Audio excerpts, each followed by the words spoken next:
Welcome to CNN 10 on this Thursday, January 30th, and thank you for watching from CNN10.com or on YouTube. My name is Carl Azus, and today's show starts in the U.S. Capitol. Yesterday at the White House, U.S. President Donald Trump unveiled his administration's plan for peace between Israelis and Palestinians in the Middle East. The plan itself is an 80-page document. The American leader says it presents a win-win opportunity for both sides that would help Palestinians achieve an independent country of their own and that would make sure Israeli security would not be put at risk.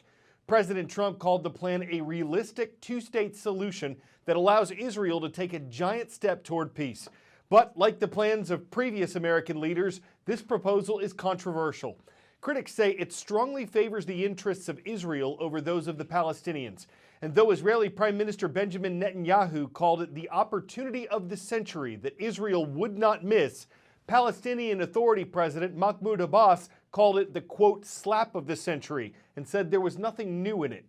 Part of the plan and the controversy concerns Jerusalem. It's a city that's holy to Jews, Christians, and Muslims. Though the White House proposal suggests doubling the amount of territory controlled by Palestinians, President Trump says it would also keep Jerusalem the undivided capital of Israel. That's something Palestinian President Abbas rejected, saying Jerusalem is not for sale and not for bargain.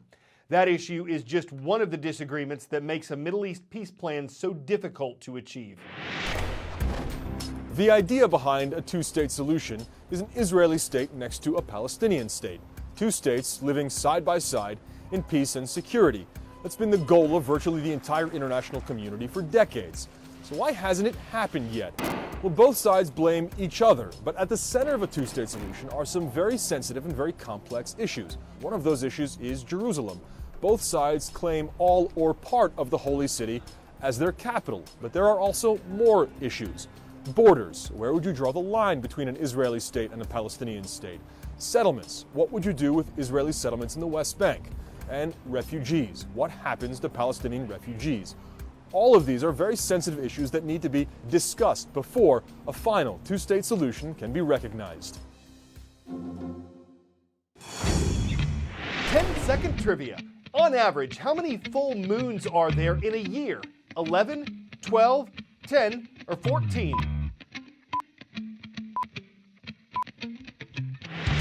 In most years, there are 12 full moons, one occurring per month.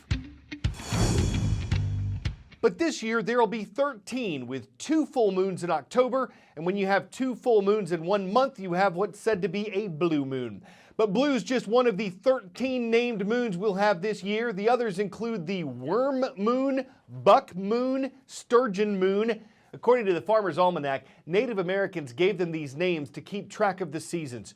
January's wolf moon is likely because wolf packs were heard howling in January. March's worm moon is named for signs of earthworms appearing in the warmer ground. To add to this moon gazing, there's a pair of penumbral lunar eclipses coming this summer. A lunar eclipse happens when the sun, the earth, and the moon line up in a straight line in space, with the earth smack in the middle.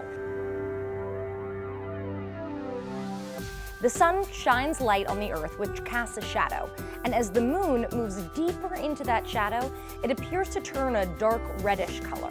Why red? Because the atmosphere is filtering out the blue light. Some people have nicknamed this effect the blood moon.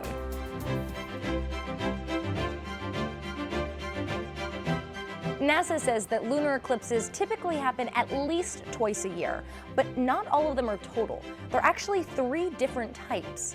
A penumbral eclipse is when the moon passes through the outskirts of the Earth's shadow. NASA says this is so subtle, you might not even notice. A partial eclipse is when the moon dips into part of the Earth's shadow, but not all of it, so only a portion of the moon turns dark. A total eclipse is the best. That's when the entire moon is in the Earth's shadow, turning it that deep red color. Remember, you don't need a telescope or any special equipment to view a lunar eclipse, but having binoculars or a telescope might make it more fun.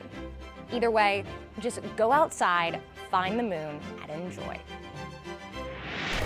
Smart factories like a BMW plant in southeastern Germany give a glimpse of Industry 4.0, also known as the fourth revolution in manufacturing. It'll be more reliant than ever on technology, robotics, and artificial intelligence. But it comes with some problems. Two of the ones that BMW faced included the additional cost of setting it up and the time lost in doing so. It can be very expensive for manufacturers to switch from the older machines they have to the newer ones of Industry 4.0. Experts expect some older jobs will be lost. Those gained will require a different, more technological skill set. And whenever you have a more connected environment, you have concerns about security in case it's hacked. But once everything is set up, Rheinsberg is one of Germany's best preserved medieval cities. It's home to one of the country's oldest bridges, oldest restaurants, and most modern factories. We've got an award from the World Economic Forum as the factory of the future. This historic town's high-tech hub is one of today's most progressive plants, and it's at the forefront of Industry 4.0.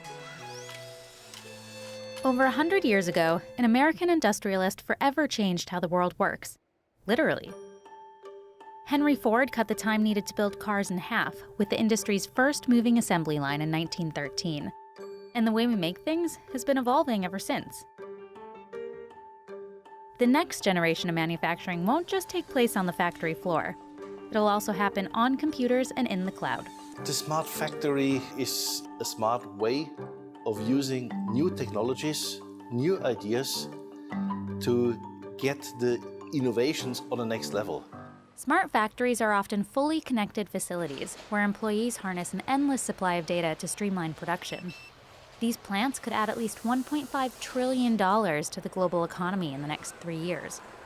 I don't think that I'm smart enough to give you the entire overview of every technology we're using here. In a factory with more than 3,000 connected machines, it's no wonder Frank has a hard time remembering each innovation. A custom-made Internet of Things platform links these tools with materials, which receive laser-printed labels, allowing info to be analyzed and tracked every step of the way. Now we can combine data. What was humidity? What was the temperature? What was the flow of the cars in the line? Is there any connection which is explaining why we had a problem? If we understand these interfaces, then we can prevent that happening in the future again. Assembly line teams wear smartwatches and gloves that help customize cars quicker, and autonomous vehicles streamline logistics by delivering parts. These technologies allowed BMW to cut the time needed to deploy new applications by 80% and reduce quality issues by 5%. It also landed the plant on the World Economic Forum's list of the most technologically advanced factories in January 2019. Of more than 1,000 contenders worldwide, only 7 were picked. Despite the buzz around the potential of new tech, Frank says that there's one resource that always outshines. A smart factory is driven by smart people. Changing conventional processes is always a challenge. The only way to do that is if you take the people with you.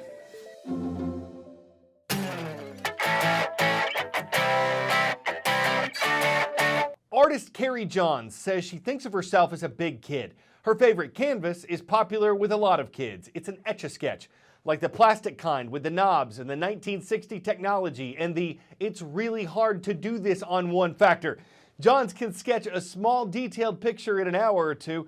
She says her secret to getting good was practice, and to keep the finished picture from shaking out, she saws the box open and dumps out the powder, which some would tell you is a sketchy way to etch a stylish image without having to start over with a clean slate every time you're shaking up. It's not for everyone, but if you like the idea of scratching out a living by blurring the line between artistry and playtime, it's something to toy with once you've worked out the twists and turns of all that screen time and you never have to pick out a frame. Hey, there is one way to get your school mentioned on CNN 10. Please subscribe to our official YouTube channel and leave a comment on the most recent show that could get you mentioned on the next show. I don't personally pick the schools, but I hope all y'all get on, like the International School of Panama in Panama City, Panama. Congrats, guys. I'm Carl Azouf.